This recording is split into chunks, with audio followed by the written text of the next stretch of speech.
We were engulfed with black That's smoke. coming at you very fast right behind you, correct? It was amazing. And at first you're just kind of standing there in shock, and you don't even think to run because you can't believe what you're seeing in front of you. And you don't. And it seemed like it was far enough away that it wasn't going to come this way, and all of a sudden you just see this cloud of smoke. Like, I mean, I kept thinking of the horror film The Blob coming at you, and people running, screaming, and that's what it was. And you couldn't run fast enough because you were just over. We got separated, and I was screaming for Amy. And then after a while, you couldn't even speak because the smoke and debris was in your lungs, in your mouth. Were you blinded by the smoke and you debris? couldn't see. I couldn't see my hand this far away from me. We're all cleaned up. Couldn't see. Relatively speaking, yeah. I could not see my hand. A young man, God bless him, grabbed my arm, and because I was choking, he grabbed my arm. He said, "Come on this way."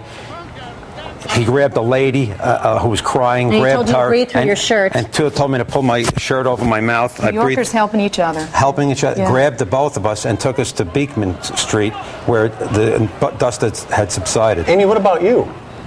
You two were separated. We got separated. What happened? And you can talk to people in the newsroom. I immediately got on my phone and just started screaming for Barry because, this is my main man. And I looked behind me and saw this cloud, and the cloud had already captured Barry, and it was coming toward me, and I just thought he was gone.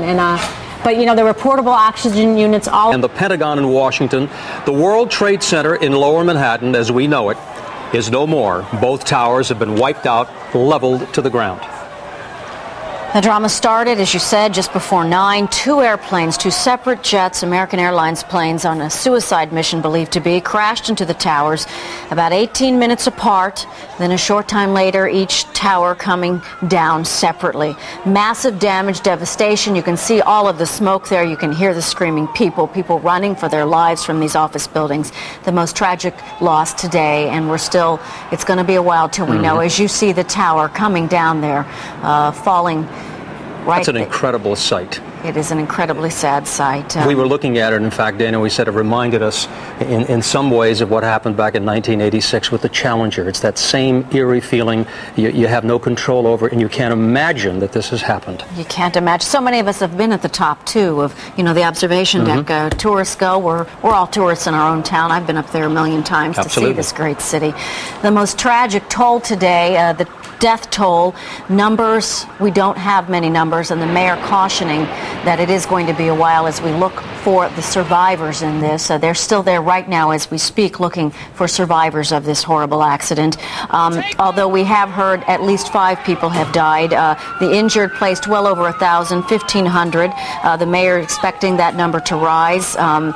One hospital alone that's gotten a lot of credit here, St. Vincent, which is big trauma center, 600 people in all New York hospitals, 150 critical at this point. We also have to tell you that a lot of people have been unaccounted for. Officials believe that probably about 10,000 people were inside that Twin Tower this morning at the time of the attack. It holds anywhere from 40 to 50,000, but we're told approximately 10,000 people were inside. And of course, there were hundreds of people on the ground, including police and firefighters.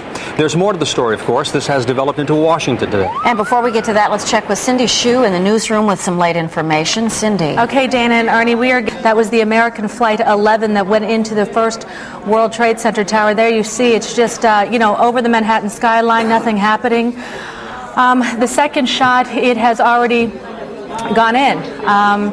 And this is American Flight 11 from Boston to LA. 92 people were aboard, 81 passengers, 9 flight attendants, and 2 pilots. And as you see there, they also caught the explosion. About an hour later at 10:05, that first tower did collapse. These are the first pictures we're getting in of the first plane, again, American Flight 11, that hit the World Trade Center Tower 1 shortly before 9 o'clock.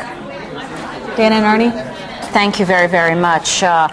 Let's continue. We were talking about Washington, too, because this tragedy has hit more than New York. In Washington this morning, while we were dealing with this on our TV screens, there was another attack, a plane, United Airlines jet striking the heart of a U.S. military complex. Also there, loss of life, no numbers exactly. Then a second plane that was either targeting the Pentagon or Camp David. Late word, it was targeting Camp David, presidential retreat in Maryland. That plane forced down by U.S. fighter planes. And, of course, there was another plane that was said to be hijacked that crashed near the Pittsburgh area, and that happened at around 10 a.m. We're told that about 266 people possibly have been killed in those 4 separate airline crashes. That's 266 passengers and crew members aboard those 4 flights. And there are pictures that we have, and we'll bring those to you as well, in the area that's 80 miles away from Pittsburgh, Somerset County, Pennsylvania, and just blighted area now where you can see there's burned up. And these were all big planes, too, with a lot of fuel on board. And you see the shot over and over again. Here in New York, there's a huge cloud of dust, some smoke that still blankets the lower Manhattan area. You know, airports are closed, top security is in effect at all bridges, tunnels, landmarks, and other locations. And also, 2 U.S. warships are heading into the New York harbor for security. So we have police, fire, the National Guard, hospitals, all working feverishly to deal with the victims and the injured. Blood is needed. Doctors, nurses have all been called in, and all emergency services in New York are working to full capacity, stretched to the limits, to say the least.